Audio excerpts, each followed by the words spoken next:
House Bill 97, Rep. McMakin. Mr. Gonzalez, if you'd read the instrument into the record. Thank you, Madam Chairwoman and members. This is House Bill 97 by Representative McMakin. It provides relative to the crime of solicitation on certain highways and streets. Rep. McMakin, on your bill. Thank you, Madam Chair Lady. House Bill 97 today does two things. First, it adds the words "an offering and/or a public street" into our already existing solicitation law of the state. Why is this change needed, and why am I changing it this way? Through the research, District 68, where I am, the heart of Baton Rouge, has the third most interstate highway exits and on-ramps behind Larry Selders and your fellow committee member, Representative Knox, with the most. The health and safety of our motorists and pedestrians is of the utmost importance to me. Per research, including your packet today from the Journal of Highway Transportation Research and Development, Volume 14, Number 1, 2020.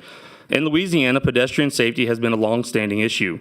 The variables that significantly increase the probability of fatal or severe crashes are as follows: pedestrian alcohol or drug intake, pedestrian age above 65 years old, female, and adverse weather conditions. Additionally, significant variables that increase the likelihood of fatal severe injuries are as follows: pedestrian crossing or entering the road, winter, dark unlighted lighting conditions, nighttime, non-intersection location, and speed limits above 60 miles per hour. 18.5 to 22% of fatal and severe pedestrian crashes involve a pedestrian crossing, entering a road, or walking in rural roadways. Per the Governor's Highway Safety Association in 2021, Louisiana ranked second with 3.94 pedestrian fatality rate of 100,000 and fourth in 2022 with 3.62. From your 167-pound Vespa to your 80,000-pound 18-wheeler, even up to oversized permits of 1 million pounds, highways and public roads were and are built for vehicles, not for people to be standing in them. Therefore, the government, and especially the state of Louisiana, has a state compelling interest to protect pedestrians and motorists on our interstate highway system and public streets. This law could have been drafted broader to say anywhere and at any time, but we did not. Could have included all public land, but we did not.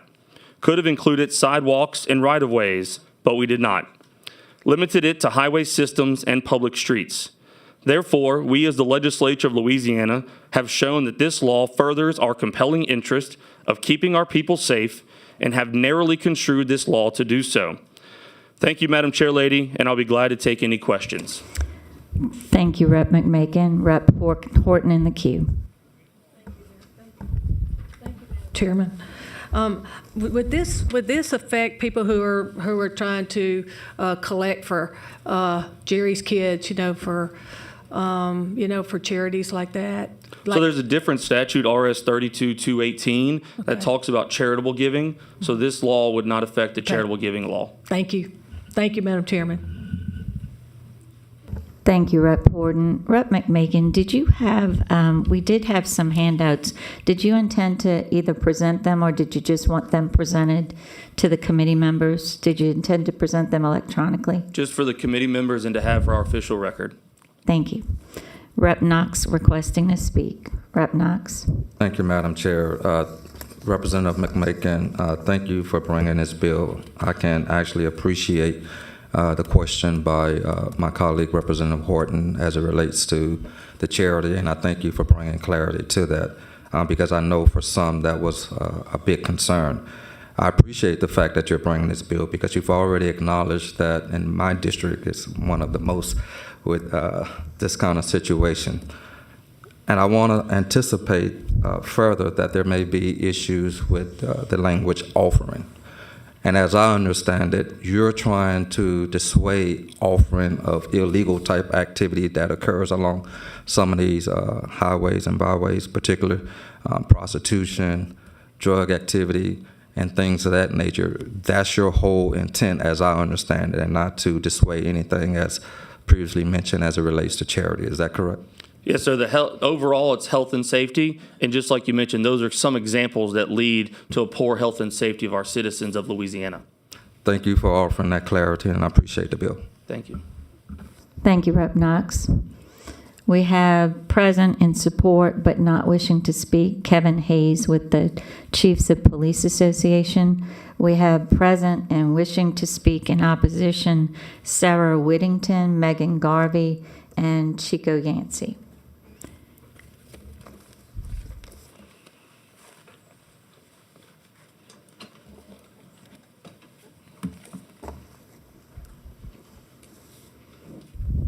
Good morning. Sarah Whittington with the Justice and Accountability Center here in opposition. I understand that this is a public safety bill. I also think that this is an entirely local issue.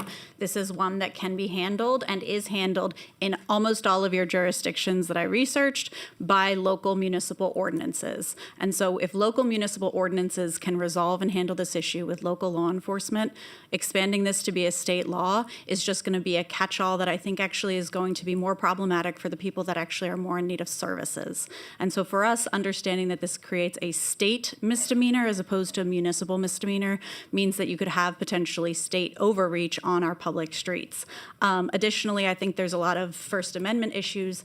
And in reviewing quickly, I was unaware of the charitable law under 32-218, but I would caution against the idea that that would be sufficient for all charitable organizations, as that does require of $500,000 in liability insurance for those charitable organizations to carry, which could be significant for a lot of smaller organizations. So for districts and cities and municipalities like New Orleans with a significant number of public streets and panhandling, I think there would be obviously much more specific and better ways to handle this at a local level, including in the Orleans Municipal Code, at least 6 different municipal ordinances that do address both solicitation as aggressive and or related to prostitution.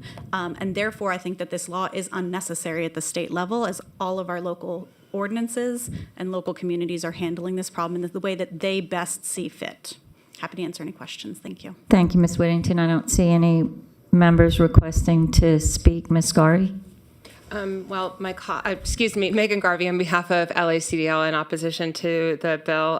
My very intelligent colleague pretty much covered everything that I was going to say, but I just want to highlight that there was recently in 2017 there was a case in Slidell challenging their panhandling laws, and there have been many successful constitutional challenges to laws like this, and so I do have concern about that. And I also just want to underscore what Ms. Whittington said about charitable giving, et cetera. I don't think that this law specifically accepts that, and so I do think that charities and fundraising efforts would be covered by this bill. So for those reasons, I'm in opposition. Thank you. I don't see any members requesting to speak. We have 3 cards in opposition, not wishing to speak: Chandra Shea Foster, Ronald Marshall, and Tammy Jones. Rep. McMakin, you want to close on your bill?